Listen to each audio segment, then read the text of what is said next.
Okay, last lesson I showed you what a share index was. I then also showed you how to make a share index, which was the last bit of maths that you do on your DI. Why is this relevant to the consumer price index? Because the consumer price index is an index that all governments around the world have in their countries. The CPI is not companies and share prices like the share indexes that I showed you about last lesson. It's made up of the prices of a wide selection of goods and services. What can these include? Food, housing, transportation, education, alcohol. Are those things that everyone would use? Yeah.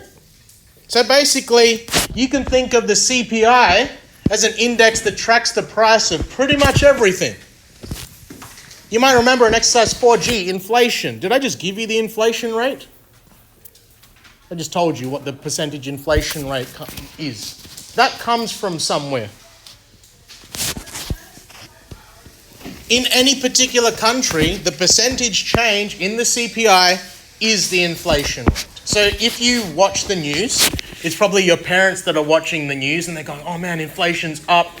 It's going to cost so much to pay for petrol and everything. Where is that inflation rate coming from? It's from the Australian CPI, and someone calculated the percentage change last quarter, in the last 3 months. That's where inflation comes from. So the CPI is tracked quarterly, and the inflation rate is also tracked quarterly. In your shares DI, you're going to research the CPI figures and calculate inflation yourself, like this. For your exercises, you'll be using CPI figures from tables provided. So if you could get that formula there, the percentage change in CPI is the inflation rate. And then start writing that example. I'll give you some writing time. Then we'll practice finding percent change to find the inflation rate. Something similar to what you do in your assignment.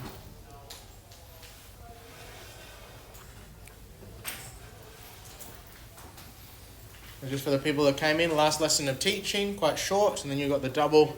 You can start writing your cheat sheet. I've got grid paper here, working your DI. I've only got a couple of people that have finished all of their maths for the DI. I sent an email plea out to everyone. I guess everyone ignored that. That's fine. You're not being extended anymore.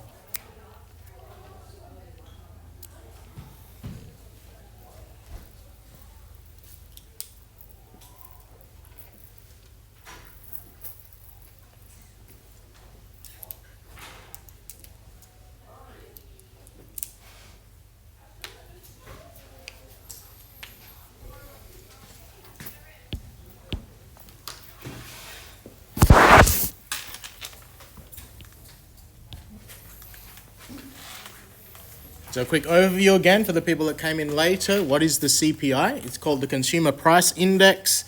It is an index, like we talked about last week, but it's made up of the prices of everything. Petrol, housing, food, etc.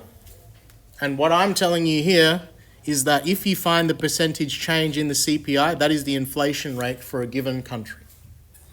Why is inflation important? Well, it tells you how much the price of everything is going up over time. So now, what the maths that you're supposed to be able to do for this is calculate the inflation rate from March 2005 to 2006. If I had these CPI scores, does anyone remember what the percentage change formula was from last lesson? Percent change is something take something over something times by 100%. Say it. Yes? Is it old take new? No. New take old. So the newer one is March 2006, so it'd be 151.9. Take away 147.5 over the old 147.5. Then you times that by 100%. Let's see if my calculator app has ads. No, I paid for that. 151.9. Take away 147.5. Am I loving the calculator? You don't see them. Ask me to review the calculator. 4.4, divide that by 147.5 times by 100%. So I get 2.98% inflation. So I found a 2.98% increase in the CPI.